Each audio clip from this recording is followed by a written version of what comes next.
اللہ اکبر اللہ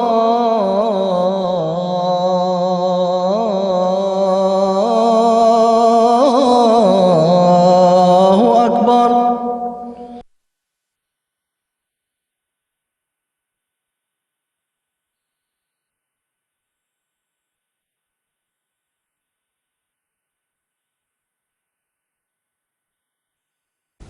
اعوذ باللہ من الشیطان الرجیم، بسم اللہ الرحمن الرحیم۔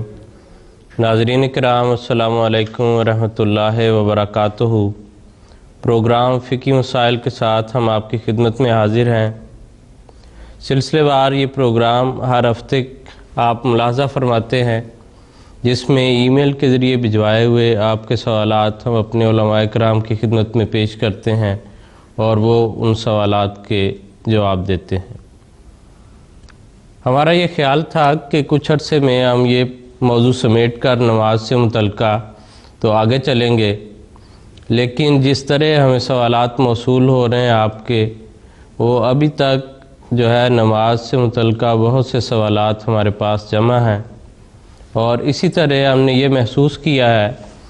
کہ نماز کے بعض ایسے اس سے متعلقہ اور حصے ہیں، طہارت یا نفلی نمازوں کی بعض ایسی قسمیں کہ ان کا بیان کرنا بھی فائدے سے خالی نہیں ہوگا۔ تو اس لیے ابھی ہم کچھ عرصے کے لیے اس سلسلے کو جاری رکھیں گے، اور انشاءاللہ مزید وقت کچھ گزرنے کے بعد ہم دوسرے موضوعات کی طرف جائیں گے۔ تو آج کے ہمارے پروگرام کا موضوع بھی نماز سے متعلقہ سوالات ہوں گے۔ میں پینل کا تعارف کروا دوں۔ ہمارے یہاں لندن اسٹوڈیوز میں موجود ہوں گے مکرم محترم مولانا ظہیر احمد خان صاحب، اور ٹیلی فون لائن پر ہمارے ساتھ شریک گفتگو ہوں گے مکرم و محترم مولانا مبشر احمد صاحب کالوں۔ السلام علیکم کالوں صاحب۔ وعلیکم السلام ورحمۃ اللہ وبرکاتہ۔ کالوں صاحب، آپ سے میں یہ پہلے سوال کرتا ہوں، مکرمہ یاسمین طیبہ صاحبہ انڈیا سے، انہوں نے یہ پوچھا ہے کہ اگر میاں بیوی صرف 2 افراد ہی نماز باجماعت گھر پر ادا کر رہے ہوں تو کیا ایسی صورت میں عورت اقامت کہہ سکتی ہے؟ عمومی طور پر احادیث میں لکھا ہے کہ رسول پاک صلی اللہ علیہ وسلم نے فرمایا، لیسا علی النساء اذان ولا اقامت، کہ عورتوں پر اذان اور اقامت کہنا فرض نہیں ہے۔ اسی طرح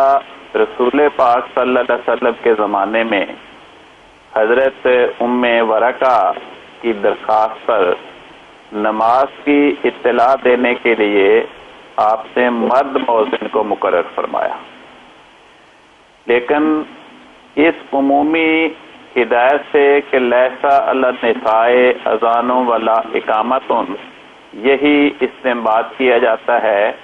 کہ اگر صرف عورت ہی مقتدی ہو، خواہ وہ بیوی ہو یا بیٹی ہو، بہن ہو یا اور کوئی محرم رشتہ دار خاتون ہو،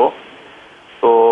جو مرد امام ہے وہ خود ہی اقامت کہہ لے، کیونکہ ایسی کوئی مثال مجھے احادیث کی کتب میں تاحال نہیں مل سکی جس میں یہ ذکر ہو کہ کوئی مرد امام تھا اور اس کی مقتدی صرف اس کی والدہ یا بیوی یا بہن یا بیٹی یا اور کوئی محرم خاتون تھی، تو پھر کیا ہوا؟ صرف اس عمومی ہدایت سے ہی استنباط کر کے یہ کہا جاتا ہے کہ عورت اقامت نہیں کہے گی، بلکہ جو مرد امام ہے وہ اقامت کہے گی۔ اور اگر امام بھی عورت ہی ہو اور مقتدی بھی عورتیں ہوں تو پھر بغیر اقامت کے ہی وہ نماز با جماعت پڑھ لیں گی، جیسے عید کی نماز بغیر اقامت کے پڑھی جاتی ہے۔ جی ٹھیک ہے کالوں صاحب، بہت شکریہ۔ ظہیر صاحب، پہلے بھی ہمارا جو ہے پروگراموں کے ایک حصے میں ذکر ہوا ہے بعض نفلی نمازوں کا، تو ایک سوال ہمیں اور موصول ہے تلمیذ احمد ندیم صاحب لندن سے۔ انہوں نے پوچھا کہ نماز استسقاء کیا ہے اور اس کی ادائیگی کا کیا طریقہ ہے؟ لفظ استسقاء کا مطلب یہ ہے کہ پانی طلب کرنا، پانی کے لیے درخواست کرنا، پانی کے لیے اللہ کے حضور دعا کرنا۔ تو ایسے مواقع پر جب قحط سالی ہوتی رہی، بارشوں کی کمی ہو جاتی رہی، پانی ختم ہو جاتا رہا، تو حضور صلی اللہ علیہ وسلم کی سنت سے ثابت ہے، کتب احادیث میں اس کا ذکر ملتا ہے، خاص طور پر مسلم میں بھی اور صحیح بخاری میں بھی، کہ حضور صلی اللہ علیہ وسلم نے اس ایسی صورت میں 2 رکعت نماز باجماعت پڑھائی، اور اس میں قرات بالجہر حضور نے فرمائی، اور نماز کی ادائیگی کے بعد پھر حضور نے لوگوں کو دعا، تضرع، خدا تعالیٰ کی بڑھائی بیان کرنے کی تلقین فرمائی، اور اس کے بعد ہاتھ اٹھا کر دعا کرنے کی بھی اس میں ذکر ملتا ہے۔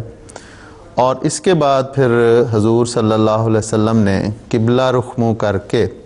جو حضور نے اپنی چادر اوپر لی ہوئی تھی اس کو الٹایا، اور اس کا طریق یہ کہ جو دائیں طرف کا اس کا پلو تھا چادر کا وہ بائیں طرف کر لیا، اور جو بائیں طرف کا تھا وہ دائیں طرف کر لیا، اور حضور کی اقتداء میں جو حضور کے وہاں پہ نمازی تھے، مقتدی تھے، انہوں نے بھی اپنی اپنی چادروں کو اسی طرح الٹایا۔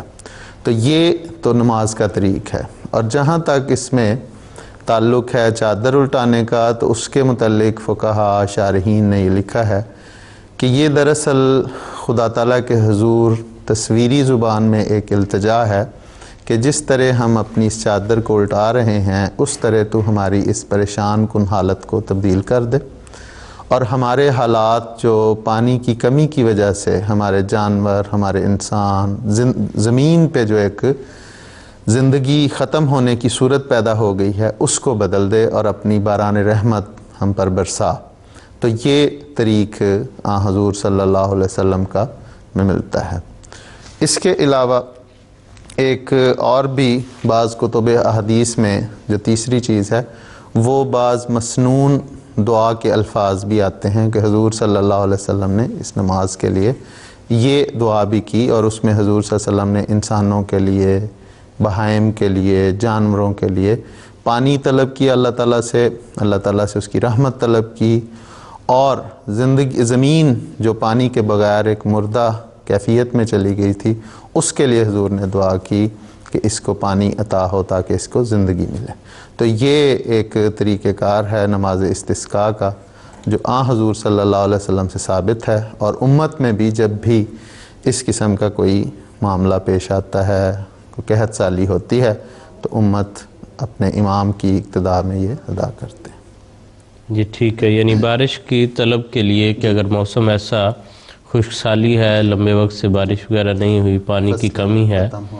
فصلیں جو ہیں وہ اس کے نتیجے میں سوکھ رہی ہیں، تو اللہ تعالیٰ کے حضور مومنین جمع ہو کر یہ ایک نفلی نماز جو ہے وہ ادا کرتے ہیں کہ اللہ تعالیٰ اپنی رحمت نازل فرمائے، باران رحمت نازل ہو۔ ٹھیک ہے زیر صاحب، بہت شکریہ۔ محمد احمد صاحب علی 98 شمالی سرگودا سے انہوں نے یہ سوال بھجوایا۔ کالم صاحب ان کا سوال یہ ہے، وہ کہتے ہیں اگر جمعہ اور عید ایک ہی دن میں آ جائیں، اکٹھے ایک دن میں ہوں، تو کیا دونوں نمازوں کی الگ الگ ادائیگی ہوگی یا ایک وقت میں ہوگی، یا کیا صورت اس کی ہو سکتی ہے؟ بات یہ ہے کہ شریعت نے مومنین کے لیے ہر پہلو میں آسانی اور سہولت کو مد نظر رکھا ہے۔ مشقت اور تکلیف میں ڈالنا پسند نہیں۔ روزانہ کی عام نمازیں تو مسلمان اپنے اپنے محلوں مساجد میں ادا کرتے ہیں۔ جمعے کی نماز کے لیے یا عید کی نماز کے لیے دور دور کے محلوں سے یا شہر کے ارد گرد کی مضافاتی بستیوں سے بھی لوگ آ کر ایک جگہ پہ شریک ہوتے ہیں۔ تو اس سلسلے میں اگر کسی دن عید ہو اور اس دن جمعہ بھی ہو تو جو لوگ دور کے محلوں سے یا مضافاتی بستیوں سے شہر میں نماز عید پڑھنے آئیں گے، اگر ان کو جمعے کی نماز بھی لازمی کر دی جاتی تو اس کا نتیجہ یہ ہوتا کہ یا تو دور کے محلوں کے افراد، مضافاتی بستیوں کے افراد عید کی نماز پڑھ کر وہیں بیٹھے رہتے، جمعے کی نماز کا انتظار کرتے، پھر جمعے کی نماز پڑھ کر اپنے اپنے محلوں اور اپنی اپنی بستیوں میں جاتے، تو یہ ایک بڑی مشکل کا کام بن جاتا، جس کے نتیجے میں ان کے معمولات زندگی متاثر ہوتے۔ تو اس لیے شریعت یا وہ عید کی نماز پڑھ کے اپنے دور کے محلوں میں مضافاتی بستیوں میں جائیں، پھر وہاں سے واپس آئیں، پھر جمعے کی نماز آ کے پڑھیں، پھر واپس جائیں، تو یہ تکلیف کا سبب بن جاتا ہے۔ اس لیے شریعت نے اس بات کی اجازت دی ہے کہ جب عید اور جمعہ اکٹھے ہو جائیں تو خواہ لوگ جمعے کی نماز پڑھیں یا نہ پڑھیں، صرف ظہر کی نماز پڑھیں، دونوں طرح رخصت عطا فرمائی ہے۔ حضرت رسول پاک صلی اللہ علیہ وسلم نے ایک بار فرمایا کہ آج عید کی نماز ہے اور جمعہ بھی ہے، تو عید کی نماز پڑھنے کے بعد جو شخص چاہے جمعہ پڑھے، جو نہ چاہے نہ پڑھے، دونوں کو ہر طرح اجازت ہے، جمعہ پڑھنے کی بھی اور جمعہ نہ پڑھنے کی بھی۔ لیکن فرمایا کہ ہم تو انشاءاللہ العزیز جمعے کی نماز پڑھیں گے، تو دونوں صورتوں میں اجازت ہے، جمعہ پڑھنا لازمی بھی نہیں اور جمعہ نہ پڑھنا بھی ضروری نہیں۔ جو جمعہ پڑھ سکے وہ جمعہ پڑھ لے، جو جمعہ نہ پڑھ سکے وہ نہ پڑھے، یہ شریعت نے اجازت دی ہے لوگوں کی سہولت کے ساتھ۔ جی ٹھیک ہے، بہت شکریہ۔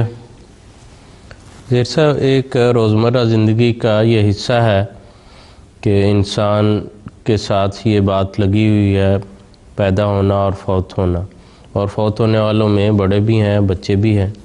تو نماز جنازہ کی ادائیگی کے طریق میں بالغ یا نابالغ افراد کی ادائیگی کے طریق میں یا ویسے قرات کے لحاظ سے کوئی فرق پایا جاتا ہے؟ بات دراصل یہ ہے کہ جہاں تک نماز کی ادائیگی کا تعلق ہے تو اس میں چھوٹے بچے یا بڑے آدمی کی نماز میں کی ادائیگی میں کوئی فرق نہیں ہے۔ حضور صلی اللہ علیہ وسلم نے 4 تکبیرات اس میں ادائی ہوتی ہیں، اور پہلی تکبیر تحریمہ کے بعد ثنا سورۃ فاتحہ کی پڑھی جاتی ہے، اس کے بعد بغیر ہاتھ اٹھائے امام تکبیر کہتا ہے اور مقتدی اس کے ساتھ تکبیر کہتے ہیں، اور اس دوسری تکبیر کے بعد درود شریف پڑھا جاتا ہے، اور پھر اس کے بعد تیسری تکبیر اسی طرح بغیر ہاتھ اٹھائے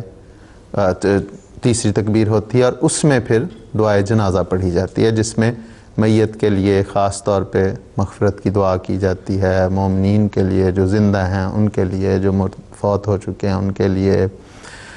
عورتوں کے لیے، مردوں کے لیے، چھوٹوں کے لیے، بڑوں کے لیے، تو یہ وہ دعا ہے اس میں وہ پڑھی جائے، اور اس کے بعد پھر چوتھی تکبیر ہوتی ہے اور اس کے بعد سلام پھیر دیا جاتا ہے۔ تو یہ تو طریق ہے نماز کی ادائیگی کا۔ البتہ اس میں ضمناً یہ بھی عرض کر دوں کہ خلفائے راشدین سے یہ بھی ثابت ہے کہ بعض بڑے صحابی، خاص طور پہ بدری صحابہ جو تھے، ان کی وفات پہ 5 تکبیرات، 6 تکبیرات اور 7 تکبیرات تک بھی ثابت ہے۔ تو یہ اس کے مقام اور مرتبے کے لحاظ سے یہ تو نماز کی ادائیگی کا تعلق۔ جہاں تک چھوٹے بچے کی نماز کی ادائیگی کا تعلق ہے تو جیسے میں نے عرض کی کہ اس کی بھی نماز اسی طرح ادا کی جاتی ہے 4 تکبیرات کے ساتھ، لیکن بعض کتب احادیث میں ایسی احادیث ملتی ہیں جس میں بچے کے لیے کچھ زائد الفاظ کا بھی ہے۔ خاص طور پہ صحیح بخاری میں بھی امام بخاری نے ایک باب باندھا جس میں انہوں نے یہ ذکر کیا کہ حضرت حسن بصری جو تابعی تھے، وہ ان کی ایک روایت ہے کہ اس میں آگے اختلاف ہے، بعض محدثین کہتے ہیں کہ یہ حضرت حسن بصری خود پڑھا کرتے تھے، اور بعض کا خیال ہے کہ یہ ان کی روایت ہے جو حضرت قتادہ سے بیان کر رہے ہیں کہ حضور صلی اللہ علیہ وسلم یہ الفاظ پڑھا کرتے تھے، اور وہ الفاظ یہ ہیں کہ اللہم اجعلہ لنا فرطن و سلفن و اجرن، کہ اے اللہ تعالیٰ یہ جو بچہ فوت ہوا ہے اس کو ہمارے لیے فرتاً کہتے ہیں کہ جب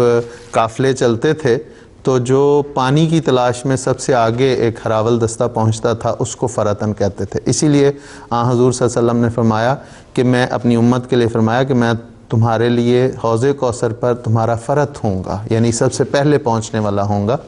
تو جن بچوں کو جو بچے آگے چلے جاتے ہیں اور اللہ تعالیٰ کی والدین کے لیے رضا کا باعث بنتے ہیں کیونکہ اس کے نتیجے میں والدین کو ایک تکلیف ہوتی ہے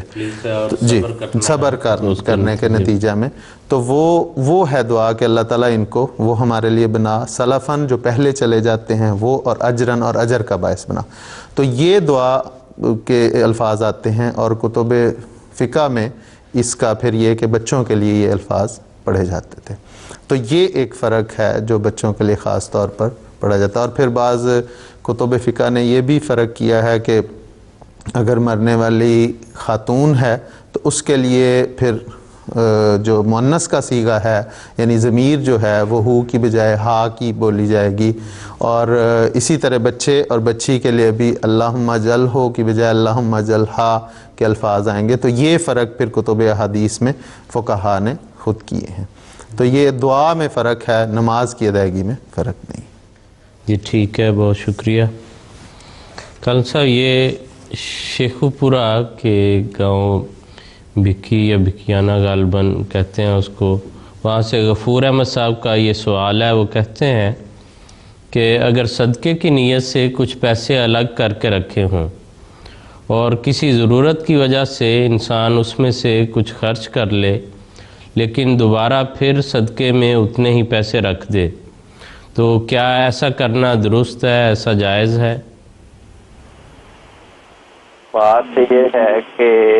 اگر تو اس نے صدقہ کی نیت سے اپنی ہی ذاتی رقم علیحدہ کر کے رکھی ہوئی تھی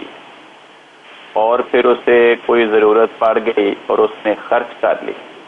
تو یہ کوئی گناہ کی بات نہیں ہے. اور اگر اسے دوبارہ توفیق ہو اور پھر وہ رقم اکٹھی کر کے خدا کی راہ میں دے دے، اس کو مزید ثواب مل جائے گا. حدیث میں لکھا ہے اور اس سے اللہ تعالیٰ کے اپنے بندوں پہ سلوک کا پتہ چلتا ہے. حضرت رسول پاک صلی اللہ علیہ وسلم فرماتے ہیں کہ اللہ تعالیٰ فرماتا ہے جب میرا کوئی بندہ بدی کا ارادہ کرے تو جب تک وہ بدی کا ارتکاب نہ کرے، اے فرشتو تم اس کی بدی کو اس کے اعمال نامے میں نہ لکھو، یعنی اس کے ارادے کو نہ لکھو. لیکن اگر وہ بدی کا ارادہ کرنے کے بعد بدی کا ارتکاب بھی کر لے تو فرمایا پھر اس کی بدی کو اس کے اعمال نامے میں لکھ دو. اور اگر وہ بدی کا ارادہ کرے اور میری رضا کی خاطر بدی کا ارادہ چھوڑ دے اور بدی کا ارتکاب نہ کرے تو فرمایا تم اس کو اس کی نیکی کے طور پر اس کے اعمال نامے سے لکھ دو. اور فرمایا کہ اللہ تعالیٰ فرماتا ہے کہ جب کوئی شخص نیکی کا ارادہ کرے مگر نیکی کرے نہ تو تم اس کے نیکی کا ارادہ کرنے کو ہی ایک نیکی کے طور پر اس کے اعمال نامے میں لکھ دو. اور اگر وہ نیکی کا ارادہ کرنے کے بعد نیکی کا کام کر بھی لے تو فرمایا تم اس کے اعمال نامے میں یہ لکھو کہ گویا اس نے 10 سے لے کے 700 تک کی نیکیوں کا عمل انجام دیا ہے. تو اس حدیث کا یہ آخری جملہ، یہ صحیح بخاری کی حدیث ہے، حدیث قدسی، کہ اگر اس نے صدقے کی نیت کی تھی، رقم علیحدہ بھی کر لی، لیکن عملاً وہ صدقے کی رقم خدا کی راہ میں تقسیم نہیں کر سکا اپنی کسی ضرورت کی بنا پر، تو اس حدیث قدسی کے مطابق صدقے کی نیت اور ارادہ کرنے کے سبب ہی اسے صدقے کا ثواب مل جائے. اور جب وہ دوبارہ اگر اس کو خدا توفیق دے اور وہ خدا کی راہ میں اتنے ہی رقم صدقہ و خیرات کر دے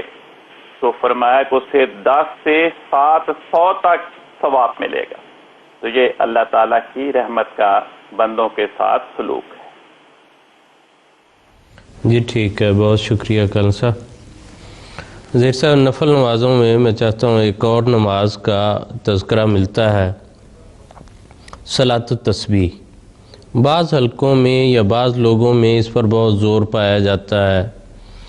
وہ اس کے لیے جو ہے اکٹھے ہو کے اور خاص اہتمام سے پڑھنا چاہتے ہیں. تو میں یہ عرض کروں گا کہ اگر آپ اس کی اہمیت، اس کی ابتدا، پھر اس کی یہ ہے کیا چیز اور اس کی ادائیگی کا کیا طریق ہے، وہ اگر آپ بیان فرما دیں سنت اور حدیث کی روشنی میں. بات درست ہے، جیسے آپ نے فرمایا کہ اس میں یہ صلاۃ التسبیح ایسی نماز ہے کہ اس میں بعض اوقات ضرورت سے زیادہ اس کی اہمیت کے لیے مبالغہ کیا گیا، اور لوگ خاص طور پہ خواتین اس کو اکٹھے ہو کر باجماعت اس کو ادا کرنے کی کوشش کرتے ہیں، اور اس میں نئی ایک بدعت کی کیفیت پیدا ہوگی. اس لیے اس پہ سیدنا حضرت خلیفۃ مسیح رابع رحمہ اللہ تعالیٰ نے یہاں تک فرمایا کہ اس قسم کی بدعتیں جو ہیں وہ اس کی اجازت نہیں ہے، خاص طور پہ باجماعت خواتین کا اکٹھے ہو کے رمضان میں خاص طور پہ وہ پڑھنا چاہتی. تو جہاں تک اس نماز کا تعلق ہے، تو جب ہم کتب احادیث کا مطالعہ کرتے ہیں تو جو پرانی کتب ہیں جیسے کہ موطا امام مالک ہے، اس سے بھی پہلے حضرت ابو ہریرہ نے جو ایک صحیفہ لکھوایا تھا حمام بن منبہ، اس میں ان دونوں کتب میں اس کا کوئی ذکر نہیں ملتا. پھر ہم جب صحیح جو ستہ ہیں ان کی طرف جب آتے ہیں تو بخاری اور مسلم جو صحیحین ہیں ان میں بھی اس صلاۃ التسبیح کا کوئی ذکر نہیں ملتا. تو جس طرح اس کی اہمیت فقہا میں، علماء میں، عوام الناس میں اتنی زیادہ اور اس کی اتنی اہمیت ہو گئی ہے، اگر وہ ایسی ہی ہوتی تو یہ کتب جن کا میں نے ذکر کیا ہے ان میں بھی ایسا ضرور ہوتا. البتہ ستہ میں سے ترمذی میں صلاۃ التسبیح کا ذکر ملتا ہے، اور وہ یوں ہے کہ حضور صلی اللہ علیہ وسلم نے اپنے چچا حضرت عباس کو یہ نماز پڑھنے کا طریق بتایا، اور